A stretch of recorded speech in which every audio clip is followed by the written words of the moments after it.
Ralph124C41 Chapter 12. For some minutes Ralph stands motionless, completely bewildered. To have spent so much time and effort to no avail, hours, days, wasted in a fruitless search, the thought was maddening.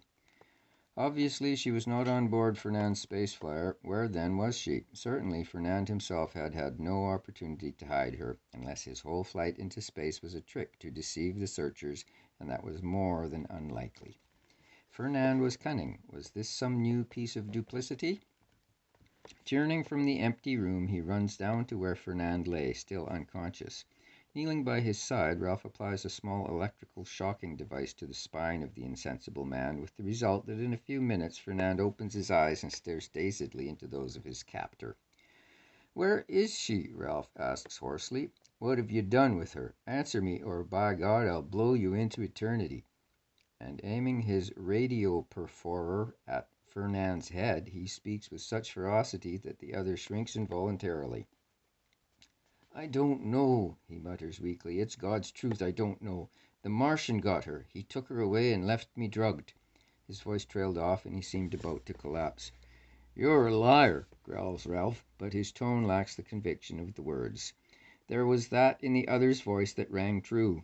Mechanically he cut the cords that bound Fernand, and the man rolled over helplessly.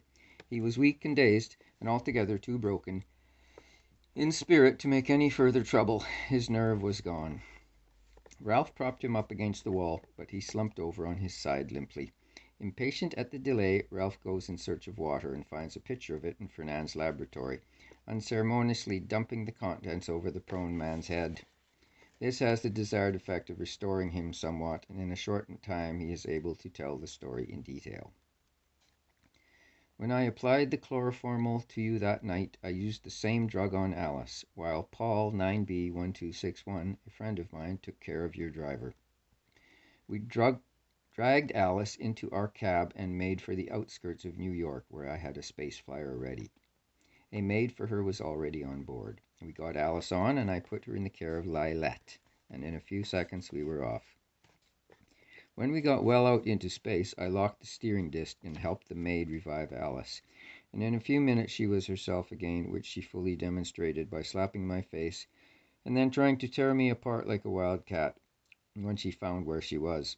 He gave a wry smile at the recollection. "Go on," snapped Ralph.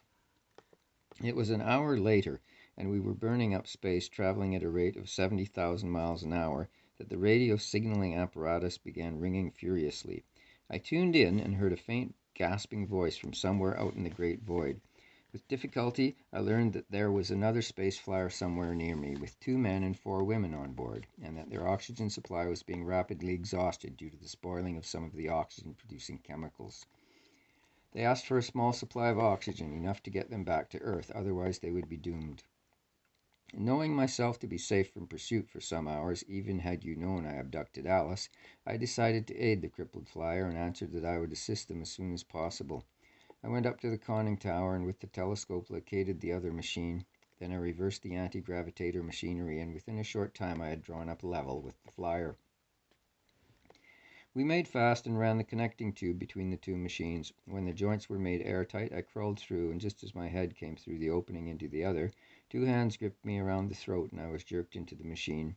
I made a desperate effort to wrench myself free, but I was absolutely helpless in such hands. I found myself gripped by Sanor, the Martian, and I might as well have fought a tiger as that 7-footer. He said nothing, only stared at me with his enormous eyes while he dragged me to a small compartment, manacled my hands, and left me locked in the door behind him. But he was back in 15 minutes or so with a triumphant look in his eyes. He picked me up and pushed me through the connecting tube into my own flyer. He dragged me into my machine room and forced me to watch while he, using a big hammer, smashed the mechanism of my 6 anti-gravitators so that I would not be able to steer and could fly in only one direction. He ruined all the spare parts to make sure that I could not make any repairs or replacements. And then, catching me by the back of the neck, he said, "I intercepted your letter to Paul 9B1261 and followed you. You didn't count on me, Fernand, when you stole Alice. Neither you nor that fool scientist Ralph124C41 shall have her. No man shall have her but myself. I will kill her first. No man shall have her. I don't know why I don't kill you, except that you are scarcely worth the trouble. You can't pursue me with your machine in this condition, and when, if ever, you are found, it will be too late." "Good God, man," I said. "Surely you won't take a helpless terrestrial girl." "It is only what you did, and at least I love her." And with that he pressed a cloth saturated with some drug unknown to me against my face, and that is all I remember. I must have been unconscious for at least 6 or 7 hours when I came to. It was another hour before I shook off the effects sufficiently to recollect anything. La Sonora had taken off the manacles, but I was as helpless as if I had been bound. I must have dozed off, for I had only just awakened when I looked out and saw your flyer approaching, and that's the whole story. Ralph had listened to the amazing narrative with growing apprehension. He knew enough of the Martian character to realize that Alice was in the hands of a man who, once the die was cast, would stop at nothing. He had been hopelessly, pitifully in love with Alice. It was easy to see that, having probably quite by accident intercepted Fernand's letter to Paul telling of his plans, he had, in a moment of desperation born of despair, determined to carry her off himself. Perhaps in the first place he had only intended to save her from Fernand, and then, considering the small possibility of discovery and pursuit, had succumbed to his overwhelming passion for her and abducted her instead of returning with her to Earth. But whither was he bound? Surely not to Venus, where the inhabitants were nearly all terrestrials, and whose laws were identical with those of Earth. Mars? Possible but improbable, although Lysanora might have some friends in his sect who would perform the Martian marriage ceremony secretly. But even if this were the case, where could he take his captive bride? They would not be permitted to live on Mars, neither would Earth or Venus accept them. The intolerably hot planet Mercury was out of question, and the 2 moons belonging to Mars had no atmosphere. There only remained the asteroids. At this thought, Ralph sprang to his feet with an exclamation. "I've been a fool not to think of them before," he cried. "Of course, he would get her to one of them, and once there she will be lost forever. Good God, I must find his machine and head him off before it's too late." He turned savagely on Fernand, still crouched against the wall. "I'm tempted to leave you to the fate the Martians intended for you. God knows it wouldn't be half what you deserve." "Don't do that in heaven's name," mumbled the other. "Don't leave me here like this." The scientist looked at him contemptuously for a moment. "Bah," he said scornfully. "Can't you even take your medicine like a man? But I'll turn your machine around and direct it earthward. You will intercept the Earth in about 30 hours. You can't steer, but you can accelerate or retard the speed of your flyer, and need not collide with the Earth if you are careful. And remember this," he added grimly, "if you and I ever meet again, I will pound your miserable, cowardly body into jelly." He turns his back on the abject man and returns to his own flyer. Then he turns Fernand's machine around, disconnects the two from each other, and in a few seconds Fernand's flyer has disappeared. Ralph springs into action. He immediately begins taking observations. These tell him that it will take him at least 30 days to reach Mars, even though he has forced his machine to the utmost.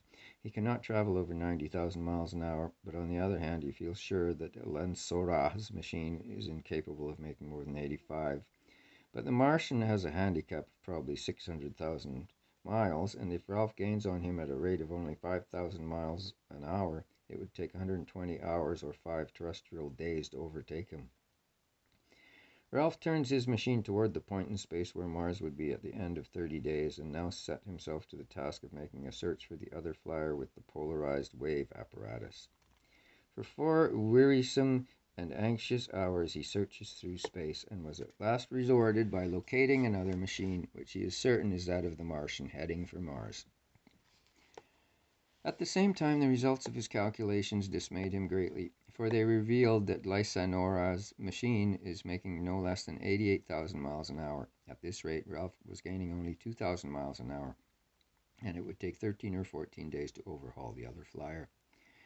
But as Lysanora's could not hope to reach Mars under 29 days himself, Ralph figured that he, barring some unforeseen accident, would overtake him long before he landed there. It was absolutely imperative that he do so, for once the Martian left Mars and headed for the asteroids, further pursuit would be useless.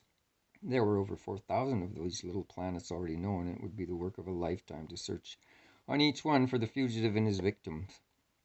Speedily action on Ralph's part is urgent. These little asteroids revolving in an orbit between Mars and Jupiter are practically uninhabited, although most of the larger ones have a good atmosphere and a fair climate, considering their distance from the Sun. Some of them are only a few miles in diameter, and the largest measures but 485 miles. An electromobile running at a slow rate of 60 miles an hour could circle such a tiny planet in 24 hours. The larger planetoids have a superb vegetation, and as the gravity on these bodies is only a fraction of that on Earth, the trees and shrubs are gigantic, while colossal fruits and vegetables grow in abundance. These plants help to create a dense atmosphere in spite of the small gravity, and life on one of these little planets was in many respects far more comfortable and pleasant than on Earth or Mars. Now began the hardest part of the chase for Ralph. There was nothing more to do than he had already done. From now on he must wait with what patience he could summon to his aid until such time as his machine should catch up with that of the Martian. He could force his own no farther, and he was very sure that Sanore's was also flying at its utmost speed. At work, he had not had much time for thought. Now, with time hanging heavily on his hands, his conjecture as to the fate of his sweetheart drove him at times nearly to madness. End of chapter 12.